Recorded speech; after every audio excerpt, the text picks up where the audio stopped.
A Mais Diferenças, ela é uma ONG, foi fundada há 10 anos, esse ano a gente faz 10 anos. Ao longo desses anos, a gente trabalhou com muitos projetos na área de educação e cultura, e também na interface entre essas duas áreas. A gente trabalha com projetos, né, de assessoria e implementação de políticas públicas, políticas institucionais, programas e projetos de educação e cultura inclusiva, na incidência dessas políticas e também numa construção de militância e de advocacy junto a processos de legislação e mudanças também na lei. Também a gente foi muito ativo no processo de ratificação do Brasil na Convenção da ONU, que é o principal hoje instrumento regulatório para o processo de inclusão das pessoas com deficiência.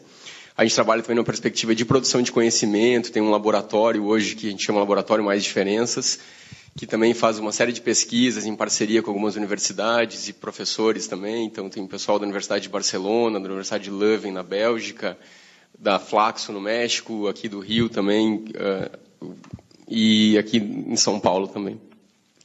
E a gente trabalha muito na questão de produção de bens e produtos culturais e educacionais, né, também acessíveis.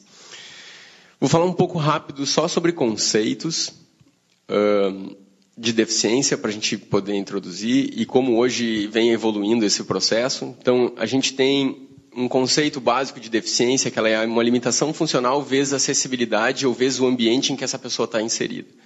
Isso é uma forma mais contemporânea de olhar para essa questão, e a gente tira o foco do sujeito e coloca esse foco no ambiente ou na sociedade.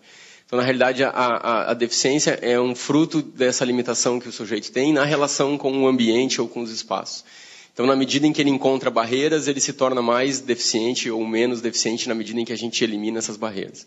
E o nosso papel enquanto organização é eliminar essas barreiras, sejam elas as físicas, as atitudinais, as barreiras de preconceito, as barreiras de acesso à informação, né? Então, a gente trabalha nessa perspectiva. Falando rapidamente do histórico, a gente começa um processo de segregação em que as pessoas eram isoladas, eram escondidas. A gente passa por um processo de integração, onde o foco é na reabilitação e nos processos de uma visão de saúde das pessoas com deficiência. Então, tem que partir deles esse processo de integração à sociedade, né? E eles têm que se avançar e melhorar no seu processo, e enquanto a sociedade não precisa fazer nada. E a gente hoje parte nessa perspectiva de inclusão, de desenvolvimento inclusivo, em que a gente procura desenvolver práticas políticas que funcionam para a diversidade humana, né, e todas as suas limitações ou condições. Então, nessa perspectiva, a gente não esquarteja mais as minorias ou as diferenças, mas a gente procura construir essas práticas com um foco em todas as áreas de atuação. E isso traz uma visão muito mais, uma perspectiva social e menos médica, e também baseado numa pauta de questões de direitos humanos. Falando um pouco em relação à cartografia, né, da cultura, são dados já desatualizados, mas que acho que infelizmente não mudaram muito.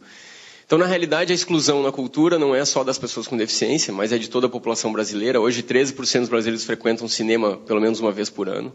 Isso é um dado muito baixo. 92% dos brasileiros nunca frequentaram museus. 93% dos brasileiros jamais frequentaram alguma exposição de arte. 78% nunca assistiram um espetáculo de dança, e 73% dos livros estão concentrados nas mãos de 16% da população. Ou seja, no Brasil, a população não tem acesso à cultura. Infelizmente, é uma realidade de todos. Não seria diferente das pessoas com deficiência.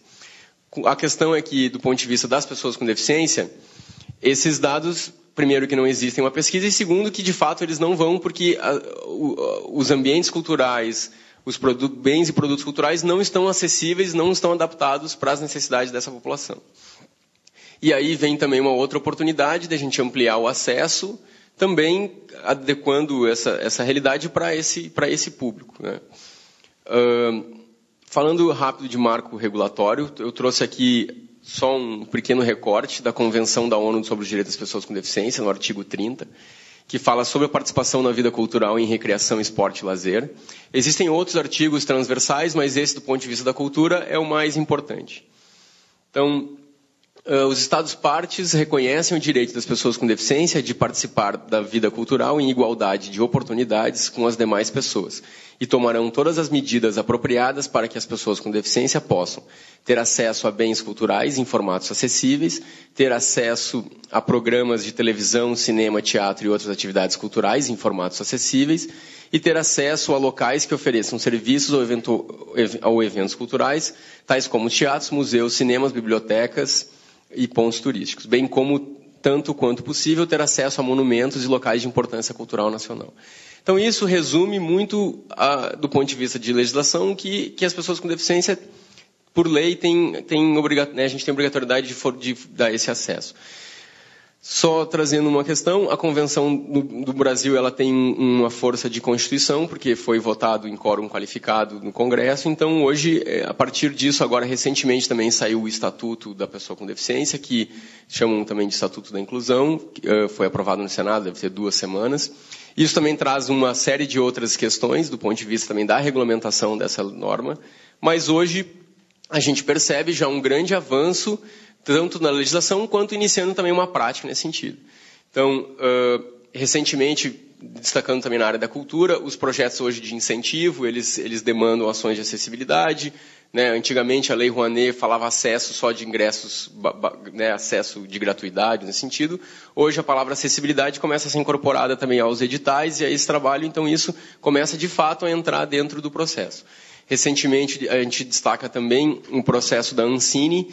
A Ancine lançou ano passado uma instrução normativa que obriga que todos os filmes produzidos e audiovisual produzido com recurso dos fundos setoriais ou público, eles precisam ser acessíveis, ter audiodescrição, legenda e libras. Essa ação a gente teve uma atuação muito forte. Inicialmente, a regulação diria que só precisaria ter audiodescrição e legenda, e a gente batalhou muito junto com a Ancine, junto também com a comunidade surda, fazendo campanhas, e a gente conseguiu, através da mobilização social das pessoas interessadas no tema, a gente conseguiu reverter essa questão também, incluindo a parte de Libras.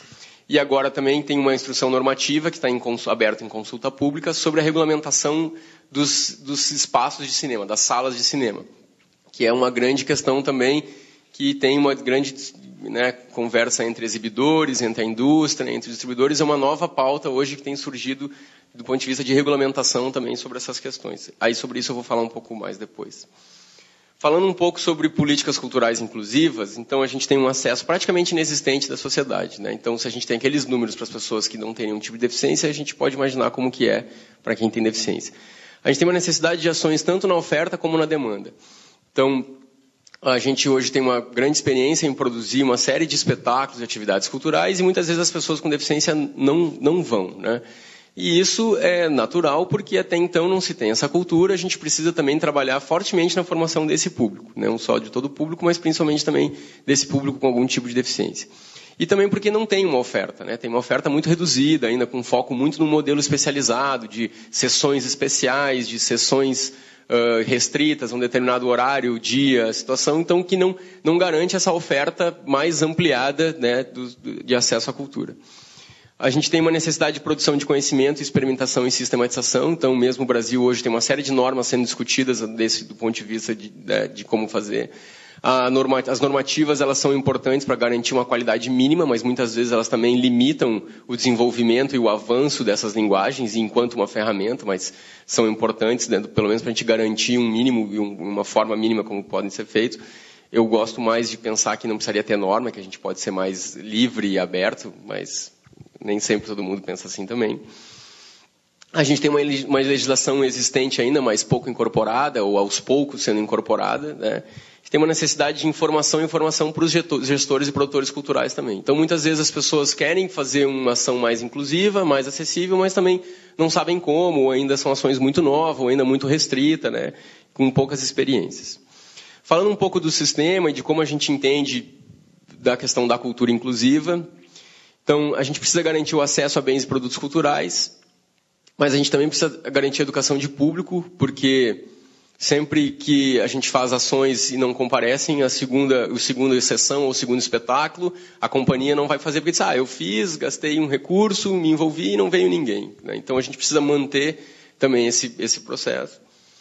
A gente precisa trabalhar com toda a cadeia produtiva, né, entendendo onde isso se insere, de que forma que isso se insere também, e trabalhar muito fortemente com a questão da formação de artistas. Porque hoje ainda, infelizmente, a visão da cultura e dos artistas com deficiência ainda tem uma visão extremamente assistencialista, tem uma visão ainda de que vamos ver uma apresentação de crianças com síndrome de Down, muitas vezes do ponto de vista da qualidade artística são espetáculos muito ruins, mas que tocam as pessoas, porque, né, traz uma sensibilidade, porque, nossa, eles conseguem fazer isso e tal. Então, esse é um principal paradigma que a gente precisa quebrar do ponto de vista também da produção artística das pessoas com deficiência, e empoderá-los nesse sentido. Falando um pouco mais ampliado, então, de inclusão, é um processo de diálogo e de aprendizagem para todos, é um processo de construção de novas formas de trabalhar cooperativamente, a partir da singularidade dos sujeitos, que é a diferença. Então, por mais que a gente possa dizer, não, os cegos são assim, os surdos são assados e tal, mas é muito daquele sujeito. A gente não tem um padrão, né? Então, mesmo a gente percebe isso quando vai trabalhar com audiodescrição, que é um recurso que traz uma informação complementar para os cegos. Tem cegos que gostam de uma audiodescrição objetiva, tem cegos que gostam de uma audiodescrição mais subjetiva, outros que preferem, às vezes, nem ter, são raros, né? Mas outros que preferem uma voz masculina, feminina, porque são sujeitos, né, com as suas diferenças, suas preferências. Alguns gostam, outros não, como a gente também, exposto a um bem cultural, uma arte, a gente toca nela ou não, né? Trabalhar, então, nessa ampliação da noção desse acesso, da participação, então, também de que garantir o acesso não é só ter rampa, não é só ter um espetáculo, mas é a gente garantir todo acesso a essa cadeia, né? Então, muitas vezes, chega num teatro, se tem um cantor com deficiência, ele não consegue subir ao palco porque o palco não é acessível, né? Então, a gente precisa ampliar essa visão. E também a gente tem trabalhado muito em experiências de que os recursos de acessibilidade, eles facilitam a compreensão e o entendimento de todas as pessoas sobre os bens e produtos culturais, não somente as pessoas com deficiência. Então, para as pessoas com deficiência, isso é uma garantia e uma necessidade para ter acesso à informação, mas para as demais pessoas, a gente hoje tem trabalhado um conceito de camada narrativa, então a gente consegue trazer mais informações sobre uma ópera. A gente tem uma experiência hoje junto com a São Paulo Companhia de Dança, que eu acredito que é uma das primeiras companhias, talvez no mundo, que tem 100% dos espetáculos, 100% das sessões acessíveis. Então hoje, qualquer pessoa com deficiência que queira assistir um espetáculo da São Paulo Companhia de Danças, ele vai conseguir, porque tem os recursos de acessibilidade. E a diretora da companhia, Inês Bogeia, coloca muito isso, que começaram a estimular que outras pessoas sem deficiência ouvissem o espetáculo com audiodescrição e começaram a entender. Pessoas da própria companhia dizem, nossa, eu não tinha entendido essa dança antes, né? Às vezes danças mais contemporâneas ou tal. Agora, com essa camada narrativa, com essa audiodescrição, eu entendi a história melhor, porque me ajudou a complementar essa informação. Então, a gente também pode ampliar essa noção nesse sentido com esses recursos. Garantia de respeito e incorporação das identidades sociais, culturais, afetivas, étnicas, de gênero e física de todos os envolvidos. Então, entender que uma pessoa com deficiência, antes de mais nada, ela é uma pessoa com todas as suas características e não focar somente na sua limitação ou na sua deficiência ou essa sua diferença tão visível também, né?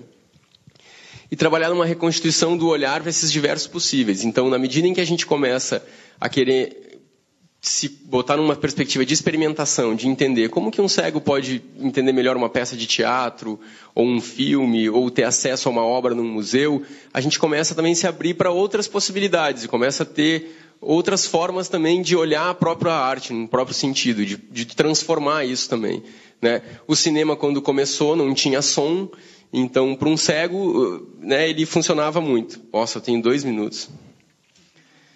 Bom, eu vou falar rápido de algumas ações e vou falar de tecnologia, né? É um evento de tecnologia.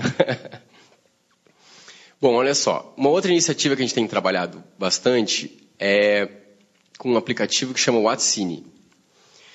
Inicialmente, ele foi desenvolvido para trabalhar no cinema e a gente hoje tem adaptado ele em todas as outras formas de cultura. Então, na realidade, a gente transmite esses recursos de audiodescrição, de legenda e de libras pelo aplicativo, pelo celular. Hoje a gente consegue ter 5 ou 6 diferentes formas de acessar esse conteúdo ou de sincronizar. Funciona através da internet, funciona através de um download do conteúdo pelo celular, funciona através de uma rede física e local. Então a gente hoje consegue ter diversas formas. É a tecnologia, na realidade, hoje que tem no mercado para cinemas que possui todas as possibilidades, né, de sincronismo e tal. Então, é um aplicativo móvel que trabalha com interatividade, com acessibilidade, multi-idiomas e uma plataforma de CRM com foco também em cultura e espaços culturais. A interatividade são jogos que a gente faz a interação no celular com a tela do cinema ou com outra tela, então o celular vira um joystick. E aí tem possibilidade de ter essas informações complementares. O projeto foi lançado em 2013 na Espanha, eu participei da concepção dele, um tempo que eu morei lá, e aqui no Brasil a gente lançou em 2014, e tem algumas iniciativas hoje de uma rede que a gente construiu nos Estados Unidos, México, Colômbia, Panamá, Peru, Uruguai e aqui no Brasil.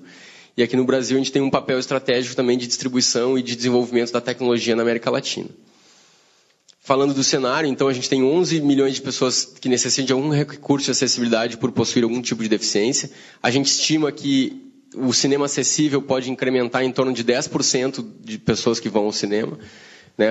Então, assim, dentro dessa população, ainda super sendo restrito.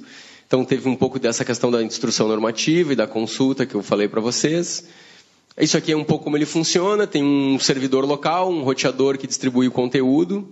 A gente também funciona hoje com Google Glass e Epson Moverio de realidade aumentada. Aqui teriam alguns exemplos, mas eu vou passar, de ações de publicidade interativa. Aí tem junto também um programa de fidelidade, na medida em que a pessoa vai utilizando a aplicação e frequentando os espaços de cultura, ela recebe pontos e depois pode trocar por ingressos, outras ações. Algumas funcionalidades do que tem na plataforma, então tem gestão de conteúdo interativos e jogos e fidelização em CRM. A gente tem o One Way, tempo encerrado. Mais um minuto. Pode finalizar só para você. Então, a gente tem algumas funcionalidades que é de interatividade, reconhecimento, de second screen, de percepção do uso e do consumo também. E isso é o quê? É uma ferramenta que, nessa perspectiva, só para fazer um vínculo, quando a gente trabalha com deficiência, quando a gente trabalha com inclusão, a gente trabalha hoje numa perspectiva de desenho universal. Então, a gente não quer construir uma ferramenta, uma aplicação que seja de uso exclusivo das pessoas com deficiência. Mas a gente quer construir uma ferramenta que seja de uso de todas as pessoas, ou a gente usar a tecnologia, ou isso numa perspectiva no desenho universal, e que as pessoas com deficiência se beneficiem muito disso. E isso também se entende até numa perspectiva de mercado, porque ninguém quer bancar um projeto ou uma ação que atenda um número tão pequeno de pessoas, apesar de ser 24% da população brasileira. Mas essa ainda é a visão. Então a gente precisa também ampliar esse olhar. Então, tanto nos projetos ou nas ações que a gente tem que trabalhar nessa perspectiva de inclusão e não numa perspectiva de especialização ou de exclusão, né? Então, na medida em que a gente produz eventos, produz iniciativas, a gente precisa entender qual que é a necessidade dessa população.